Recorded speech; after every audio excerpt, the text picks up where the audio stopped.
ప్రోత్సహించిన సంఘటనలు అనేకమైన జరిగాయి. కానీ వాటికి విరుద్ధంగా మార్కాపురం జిల్లా కనిగిరిలో శ్రీ వాసవి కన్యకా పరమేశ్వరి దేవస్థానంలో ప్రముఖ ప్రవచనకర్త శ్రీ కర్లపూడి కృష్ణ ఆధ్వర్యంలో అమ్మవారి జీవిత చరిత్ర అంశంపై ఆధ్యాత్మిక ప్రవచనం నిర్వహించారు.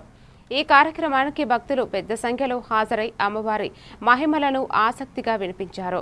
ప్రవచనంలో శ్రీ కర్లపూడి కృష్ణ అమ్మవారి ఆధ్యాత్మికత, ధర్మ బోధనలు సమాజానికి అందించిన సందేశాలను విశదీకరించారు. భక్తి, సేవాభావం, సనాతన సాంప్రదాయాల పరిరక్షణలో అమ్మవారి పాత్ర ఎంతో గొప్పదని పేర్కొన్నారు.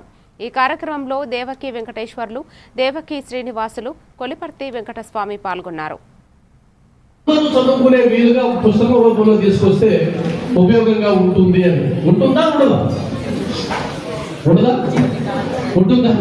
కాబట్టి ఆ సంకల్పం మాకు నెరవేర్చాలని మనం కోరుకుందాం. మూడో కథ ఏంటంటే అమ్మవారికి దగ్గరగా వచ్చే కథ. ఇది అద్భుతమైన కథ. 2 పేర్లు గుర్తుపెట్టుకోండి.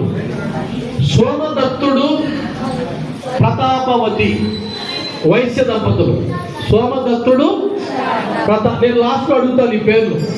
ఎవరైతే అన్ని పేర్లు కరెక్ట్గా చెప్తారో వాళ్ళకి సన్మానం ఉంటుంది. అందువల్ల శ్రద్ధగా వినండి. నేను మొదట చూడమని, తర్వాత పేరేం చెప్పారు, పట్టుకున్నారు కదా గట్టిగా. ఆ విధంగా సోమదత్తుడు, ప్రతాపవతి ఇద్దరు వయసు దంపతులు. ఈ పేరు 2 గుర్తుపెట్టుకోండి. ఆ కథ అంతా నేను చెప్పడంలే, క్లుప్తంగా చెప్తున్నా.